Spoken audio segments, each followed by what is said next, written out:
20 de copii din 4 țări se află în aceste zile în municipiul Sighetul Marmației prin intermediul unui program european la care participă și liceul pedagogic Regele Ferdinand. Aceștia au sosit împreună cu dascălii lor sâmbătă și vor petrece o săptămână la Sighet, unde vor desfășura numeroase activități educative. La rândul lor, sighetenii vor vizita și ei celelalte state, respectiv Germania, Grecia, Polonia și Portugalia, în decursul acestui an. Oaspeții sunt impresionați de istoria municipiului, de peisajele din Maramureș, dar și de ospitalitatea cu care au fost întâmpinați. Dascălii spun că este de departe o experiență de neuitat pentru cei 20 de elevi. Proiectul a luat naștere anul trecut. O primă întâlnire a avut loc în Germania în luna octombrie, când s-au stabilit etapele, tematica și perioadele vizitelor. Proiectul a apărut în aprilie anul trecut, când am aplicat pentru acest proiect pe platforma Erasmus. L-am completat, am reușit să-l trimitem împreună cu partenerii noștri din Grecia, cum ați văzut, din Germania, Polonia și Portugalia. Proiectul a fost aprobat de către Comisia Europeană în august, după care am primit finanțarea și am început derularea activităților. În Sighetul Marmației, elevii au avut prilejul de a afla mai multe informații despre evreii care au trăit aici. Tema a fost aleasă de către cadrele didactice ale liceului sighetan. Elevii pregătesc, fiecare grupă formată din 5 elevi, pregătesc materialele, le prezintă, după care creăm grupuri de lucru. În aceste zile de întâlnire creăm grupuri de lucru mixte și încercăm să-i punem să lucreze împreună, să colaboreze, să cerceteze împreună anumite aspecte din viața evreilor. Ceea ce se studiază la școală, programele școlare nu prevăd istoria locală, aspecte din istoria locală.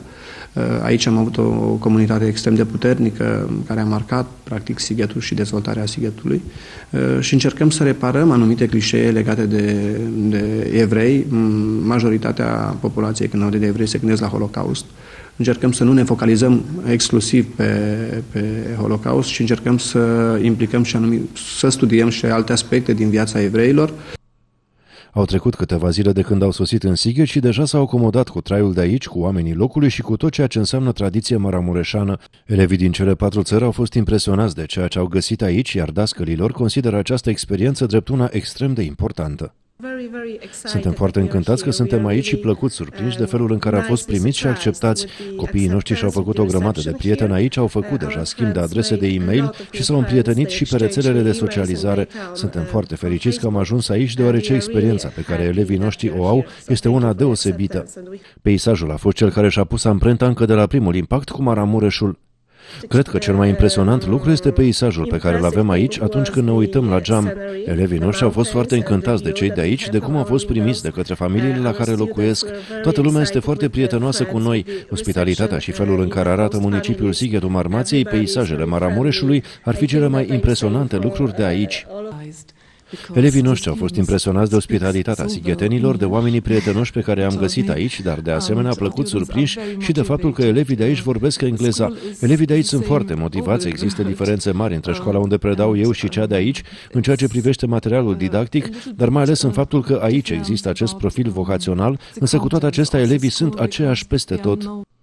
Și directorul unui liceu din Grecia a sperat din tot sufletul să ajungă în România. Povestea sa este una emoționantă.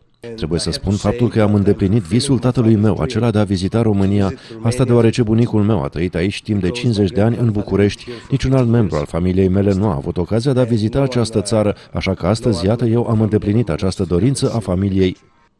Familiile care găzdesc elevii, spune el, sunt foarte bine organizate, au case primitoare, astfel că au parte de o primire călduroasă, iar copiii au fost foarte încântați încă din prima zi despre faptul că nu sunt doar găzduiți, ci și integrați în comunitatea de aici. Apoi, spune dascălul, au mai fost impresionați de oraș, care este unul cu o istorie impresionantă.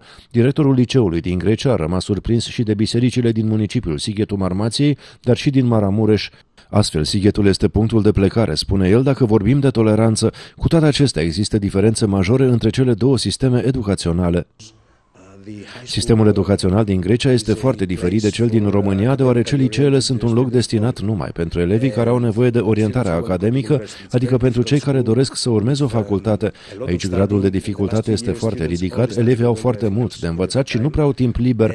Acest lucru înseamnă că aici școala este diferită și ne dă posibilitatea de a vedea cum funcționează o școală mixtă.